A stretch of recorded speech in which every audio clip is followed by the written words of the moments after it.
I was gonna say, you've obviously had some experiences with Hove, who's another Brooklyn legend. What was your experiences coming up and being around Jay-Z? I mean, Jay's the GOAT to me. You know? I agree. He's done it all. I think he's the GOAT. Yeah, he's the GOAT. He deserves all the accolades at this point, and I salute him properly. But, you know, I've even always followed his music, you know. I admired his skills, his style, everything about him. The evolution. Yep. And everything he's become right now, I stand proud to say that's Brooklyn, baby.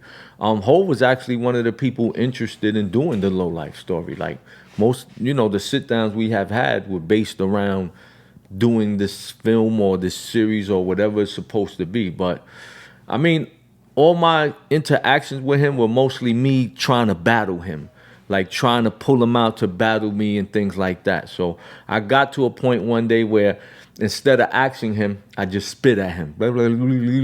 So he had to respond. And, you know, I could tell this story forever because, you know, being who he is, not many people could say they actually would step to Jay and attempt to battle, you know, because I'm a monster with it. My punchlines are the truth and all of that. But Do you recall which year that happened? 96. Wow, so that's like Reasonable Doubt. Like, Reasonable Doubt era when he had Rockefeller offices like downtown. So one day I was demo shopping. So when I made my first demo, I had my first 5 songs from a 4-track. You know, I had a bio with a headshot.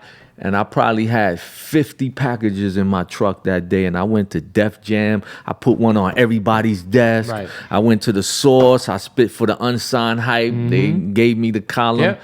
And then I went to Rockefeller. And with the day I went there just to take my package, Jay-Z was actually in the office. And they called him out to come see me. So I'm like, he knew who I was and all that. Because I also worked at MTV for years, and most of the artists that would come to MTV to do whatever work, I would step to them to battle. And that's where I used to approach Jay most of the time. I even approached him at the Video Music Awards one time. Crazy. Yeah, like, what's up? We're going to battle? What's up? You know, I would do that constantly anytime I seen him.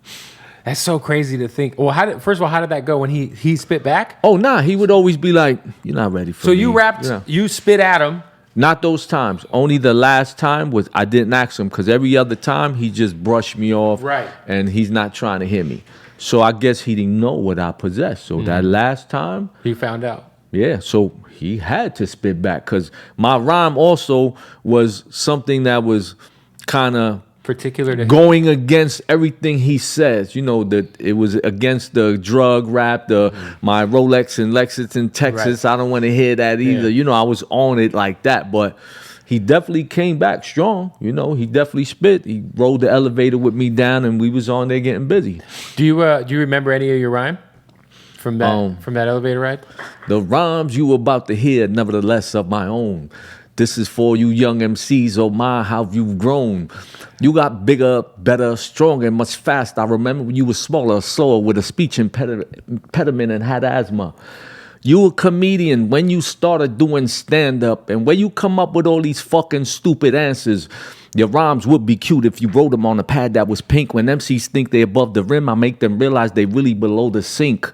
Before we battle, check it out, I got these rules. You can't say 9 times spine, all that shit is preschool. You could talk about coke deliveries that would never be here, shit like that. Wow.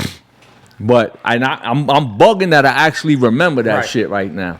Because it was crazy. Also an acapella that I put on that Brooklyn Hard Rock single. It had one acapella to go with it, and that was the acapella that I spit at Jay that day. Jesus, that's crazy, man. Shout out to Hov. So we will be seeing the Low Life story in some form or fashion. On you will small be screen seeing it screen. On many forms, because my aspect and my part of the story is only one camera angle.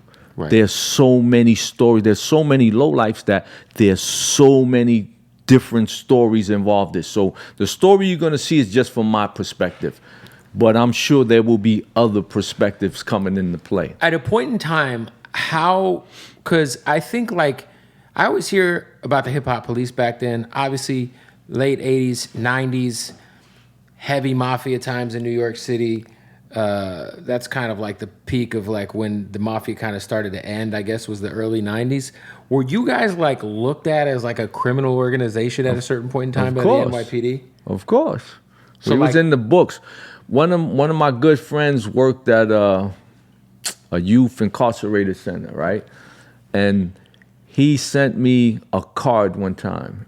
He sent me a photo of a card that when you come into the juvenile system, you had to fill out this card, and it asked you which gang are you a part of, and Lowlife was one of the boxes of the options to check off, man. Who would actually fill that out, honestly? Like, let's just admit to being in a gang on this. A juvenile youth wants it to be known. He wants that credits because when he walks into that, he wants people to know his gang affiliation with pride. And you know, I know that from being a dumb juvenile youth as well. So It's crazy, man. Well, I can't wait to see whatever comes out of the meetings. many that you were in things LA. are coming out. Is the album already out? Did it come Yeah, out? Thirstin Illustrated is on all digital platforms. I got features on there. Me and Smooth the Hustler got a joint called Brownsville Legends.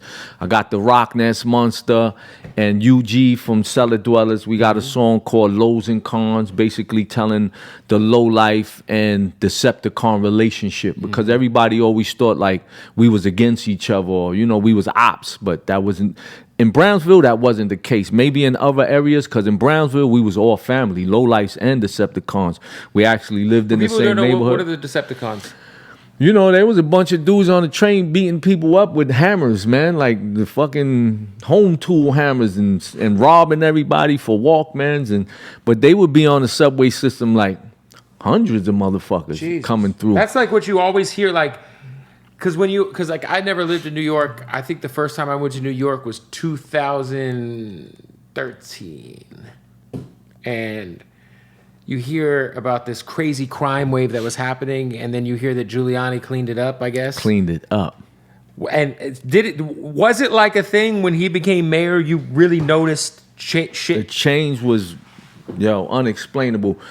You know, he imposed the quality of life law. And remember, in New York City, you get on the subway with your liquor bottle, your beer bottle.